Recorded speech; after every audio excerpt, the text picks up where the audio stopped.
Hello, my friends. In this video, we're going to discuss a question that's come up a couple of times about entry tactics, using buy stop limit orders versus using trade alerts, and how I figure out which one I'm going to use and when. To figure this out or to answer this question, I'm going to use a couple of different trade examples that we've had. If you're interested in going through all the different trades that we've had, you can go over to this right here. Open the playbook, go down to the closed trades tab, and all the trades that we've made here since 2020 are all on this list. If you happen to see a trade that has a gauntlet score to it, then that means that I've probably set a working order on it. If you see a trade that has an NA in the trade grade of the gauntlet score, then that's going to be one that I've set an alert on. Okay, so let's go through a couple of recent examples for which trades have had working orders and which ones have had alerts, and I'll do my best to explain the differences and why I chose what in which scenario.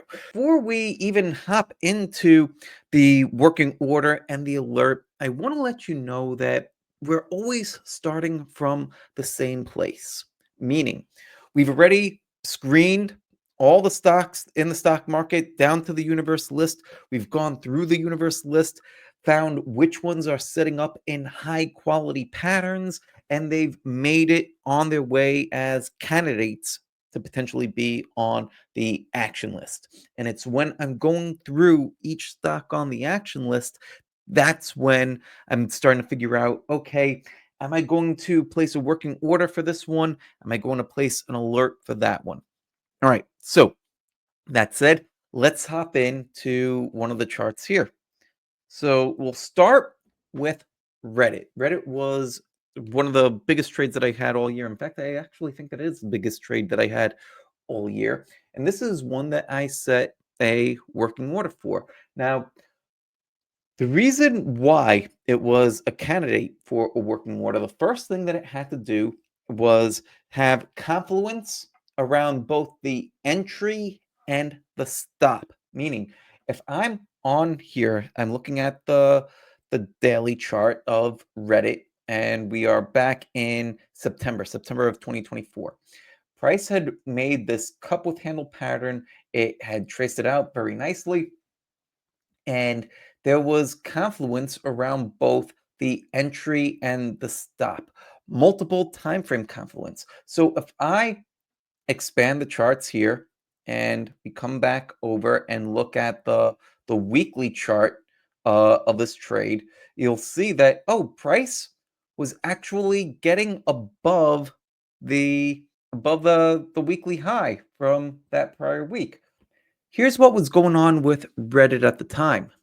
It did have multiple confluences around both the entry and the stop. When it was taken on this day, that was taken on a Friday. So price was breaking out above its then weekly high. The stop placement was such that it was already at the low of the week. If we take a look at this on the weekly chart, you're not able to see that price was making a fresh weekly high at the time, but you are able to see that the stop loss was below that week's weekly low, and it also had the confluence of the 10-week line supporting that stop loss. Also on this chart, you see that descending trend line. That descending trend line was there on the weekly chart. It actually, in this instance, worked a little bit better on the daily chart. Also, at this point, we had confluence with various Fibonacci levels. Uh, on many of the charts or many of the trades that I end up taking, I'll do a Fibonacci analysis where I'll draw the Fibonacci from the top of the pattern and I'll find a significant low in the pattern and then see where the various Fibonacci levels line up. In this case, we have confluence for both the entry being this 618 retracement and the 382 retracement for the low of the handle. The low of the handle also has the 21-day exponential moving average on the daily chart, giving it support. Long story short, there's a bunch of stuff that's lining up with the exact entry point and the exact stop loss. And it's not just pulling random stuff out of a hat. These are all technical tools that I use regularly. So if somebody came to me and said, "Well, oh well, what about the on this trade there happens to be Bollinger Bands?" Well, I'd say, "Well, that's wonderful for you, but I don't use Bollinger Bands, so it doesn't make a difference to me." Right? Not that I have anything against Bollinger Bands, but if you're using any indicator or any analysis tool, use it consistently. All right, moving on. So this trade had confluences around the entry and the stop, and also around the various targets. Uh, Something else about this trade that makes it a potential working order, or that made it a working order, was that the trade was within my current risk parameters. What does that mean? That means that I identified my entry on this one, $68.60. I identified my stop, $64.40, and that gave me a risk. I was risking 6%, 6.12% to be exact, the distance between my entry and the stop loss. So that means that at the time, my trades were going at least 10%, 10, 12% in that range. So that way I would be able to make at least 2R on the trade, just given where the average trade was going at the time. That's something else that I want to be able to see on trades that I'm placing working orders for. I want to make sure that my targets are able to get me to where I want to be. So if I put this down here at about 2, 2R, right? It's that places that first target, that first potential scale out zone right at the prior chart high, which of course makes a lot of sense. If prices getting back to a prior chart high, that's a natural spot where it may begin to encounter some resistance. And we saw that when price started to get to a level nearby, about 10%, it hit some resistance. And so I actually believe I took a smidge off back then, not knowing that it was going to do this, but that's part of active trade management. And if we are going to take off trades or take profits when we've made multiples of our risk, at least two, then this fits right into that. So let's recap. Confluences around the entry, confluences around the stop loss, confluences around the targets, and it's within the current risk parameters.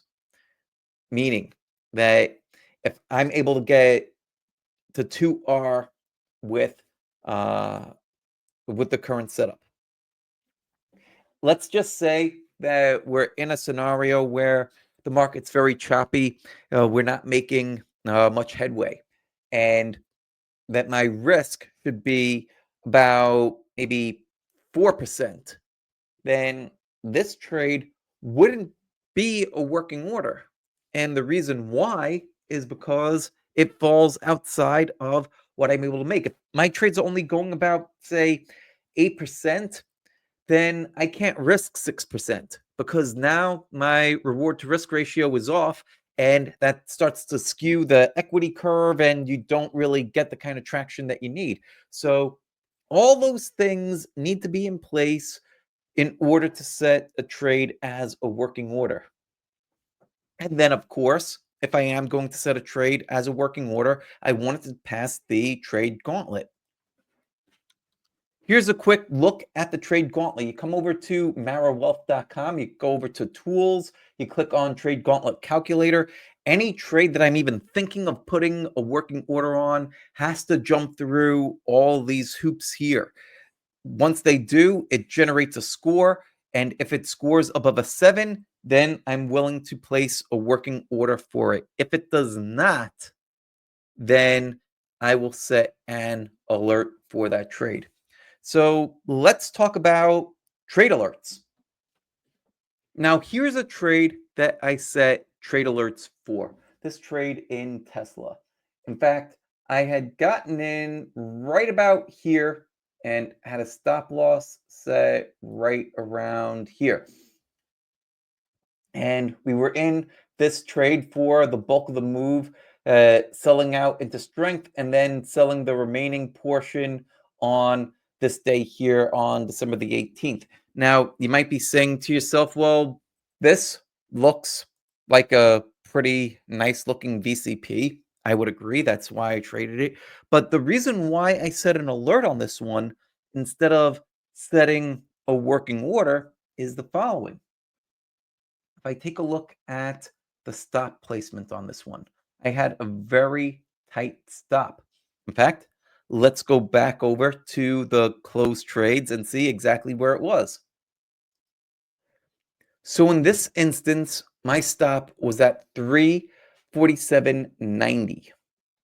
347.90. That's only 4%. It seems pretty tight. Why not set a working order for it? The reason why is because this low here, when I took that breakout on that Thursday, well, it was the weekly low, but there wasn't that much other confluence around it. It only had the 5-day exponential moving average. The 10-day exponential moving average wasn't quite there yet. It was very close, but not there yet. The 21-day exponential moving average was way down here. So one of the things that I like to see is a little bit of intermediate term support when I'm looking for these different confluences. Let's take a look at what Tesla looked like on the weekly chart. Okay, it's breaking out over here. So you don't really see the VCP that you see down here on the daily time frame over here on the weekly. So while you had a weekly low for the stop placement, you didn't have the same kind of pattern confluence across time frames. You saw it over here on the daily chart, but not so much over here on the weekly chart. That to me that matters. So on this one, I'm looking to place an alert. And whenever I place an alert, I want price to break out with power. I want it to break out with power. I want there to be volume on the breakout. And ideally, it's moving very strongly, very quickly. And there's other things that are starting to move too. Now, with this one, if we go back in time and take a look at the intraday chart, got the 5-minute chart already up. This is what price was looking like that day. Price had triggered that alert right at the open. And right at the open, you could see that volume was already through the roof. So that's what prompts me to say, okay, I'll buy right now. If price didn't have the volume, then I would have held off. There's plenty of alerts that trigger right at the open that don't have any volume. And in those cases, I'll typically wait until half an hour or whenever volume starts to pick up to reevaluate. But if price is breaking out like this and we have heavy volume, those are the ones that I will typically look to trade. Now, also with setting alerts, I want there to be confluence. I do want there to be confluence, but there only needs to be confluence around either the entry or the stop. So in some cases, what you'll see is that, like, say down here,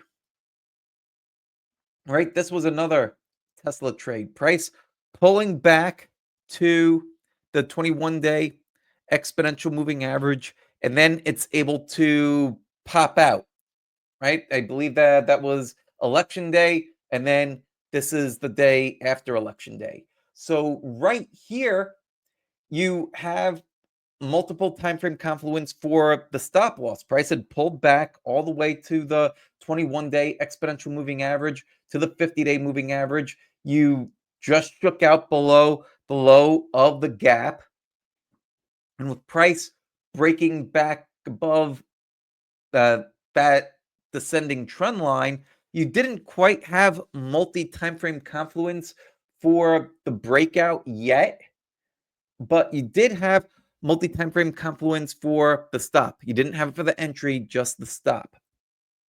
So that was another good one for an alert.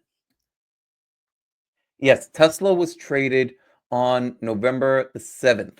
That was also with an alert. So why trade Tesla on November the 7th? Well, there's no multi time frame confluence for the stop, right?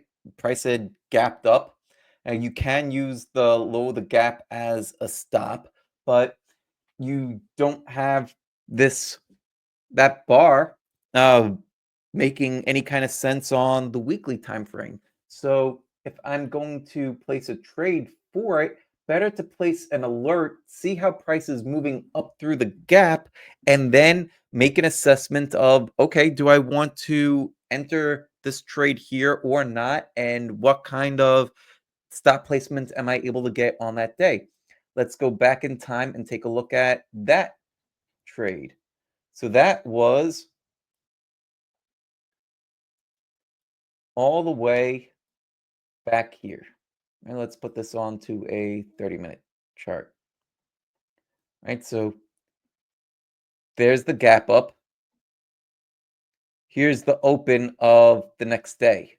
So price is following through here.